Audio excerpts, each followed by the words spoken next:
നമസ്കാരം. പ്രവാസി മലയാളിയുടെ എല്ലാ പ്രേക്ഷകർക്കും ഓണാശംസകൾ. ഓണത്തെ വരവേൽക്കാൻ ഗൾഫിലെ മലയാളികൾ വിപുലമായ ഒരുക്കങ്ങളാണ് ഇത്തവണ നടത്തിയത്. നാട്ടിലെ ഓണാഘോഷ ഓർമ്മയിലാകും പ്രവാസി മലയാളികളുടെ മനസ്സെന്നറിയാം. എന്നാൽ ഇത്തവണയും ഉയർന്ന വിമാന ടിക്കറ്റ് നിരക്കും അവധി കിട്ടാതെയും മറ്റ് പല കാരണങ്ങളാലും ഓണം നാട്ടിൽ കൂടാൻ പലർക്കും സാധിച്ചു കാണില്ലെന്നറിയാം.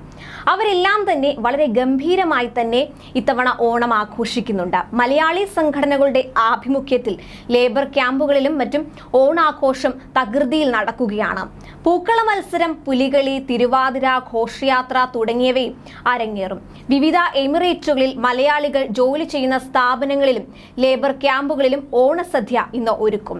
പൂക്കളവും ഓണക്കളികളും ഉണ്ടാകും. എയർ ഇന്ത്യ ഓഫീസുകളിലടക്കം വിവിധ സ്ഥലങ്ങളിൽ ഇന്നും ഓണാഘോഷം നടക്കും. ഓണത്തിന് സ്വദേശികളും ഇതര രാജ്യക്കാരും സദ്യയും കലാപരിപാടികളും ഒരുമിച്ചിരുന്ന് ആസ്വദിക്കുന്നു. ഗൾഫിൽ ഒരു ദിവസം കൊണ്ട് ഓണം അവസാനിക്കുന്നില്ല. മാവേലിയുടെ സാന്നിധ്യത്തിൽ ആഘോഷ പരിപാടികളും സദ്യവട്ടങ്ങളും ഒക്കെ തന്നെ ക്രിസ്മസ് വരെ നീളുന്നതാണ്. മിക്ക മലയാളി ഫ്ളാറ്റുകളിലും ഓഫീസുകളിലും പൂക്കളം ഒരുക്കിയിട്ടുണ്ട്. ഇന്ന് ഗൾഫിൽ പ്രവൃത്തി ദിവസമായതിനാൽ തലേന്ന് തന്നെ ഓണസദ്യയ്ക്കുള്ള ചിട്ടവട്ടങ്ങളൊക്കെ ഒരുക്കി ഉച്ചയ്ക്ക് ശേഷം അവധിയെടുത്ത് ഓണം ആഘോഷിക്കാനാണ് മലയാളികളുടെ തീരുമാനം.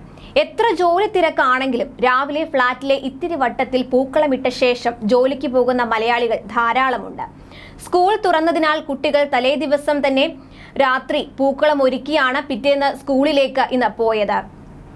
കുട്ടികളുള്ള കുടുംബങ്ങളിൽ പൂക്കളമിടിയിൽ ഒരു സന്തോഷം തന്നെയാണ്. വർഷങ്ങളായി അത്തം മുതൽ തിരുവോണം വരെയുള്ള ഓണനാളുകളിൽ മുടങ്ങാതെ പൂക്കളമിടുന്ന പ്രവാസി കുടുംബങ്ങളുണ്ട്. ക്യാമ്പുകളിൽ മിക്കവർക്കും ജോലി തിരക്ക് തന്നെയായിരിക്കും. ജോലിയുടെ സമ്മർദ്ദങ്ങളും അവധി കിട്ടാത്തതിന്റെ വിഷമങ്ങളും കഠിന ചൂടുമെല്ലാം ഓരോരുത്തർക്കും പുറത്തു കാട്ടാനാവാത്ത സങ്കടങ്ങൾ തന്നെയാണ്. മനസ്സില്ലാ മനസ്സോടെ അവർ ജോലിസ്ഥലത്തേക്ക് പോകുന്നു. വീട്ടിൽ നിന്നും നാട്ടിൽ നിന്നുമൊക്കെയുള്ള വിളികൾ മൊബൈൽ ഫോണുകളിൽ നിർത്താതെ മുഴങ്ങുമ്പോൾ വിഷമങ്ങൾ ഉള്ളിലൊതുക്കി ചിരി കൈവിടാതെ അവർ വിശേഷങ്ങളൊക്കെ തിരക്കുന്നുമുണ്ട്. പിന്നെ നാട്ടിലെ ഓണവിശേഷങ്ങൾ ഇന്റർനെറ്റിലൂടെയും ടെലിവിഷൻ ചാനലുകളിലൂടെയും അറിയാൻ വലിയ താല്പര്യമാണ് പ്രവാസി മലയാളികൾക്ക്.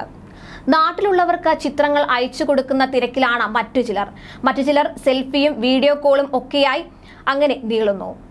എന്തായാലും ഒരിക്കൽ കൂടി എല്ലാ പ്രവാസികൾക്കും ഓണാശംസകൾ.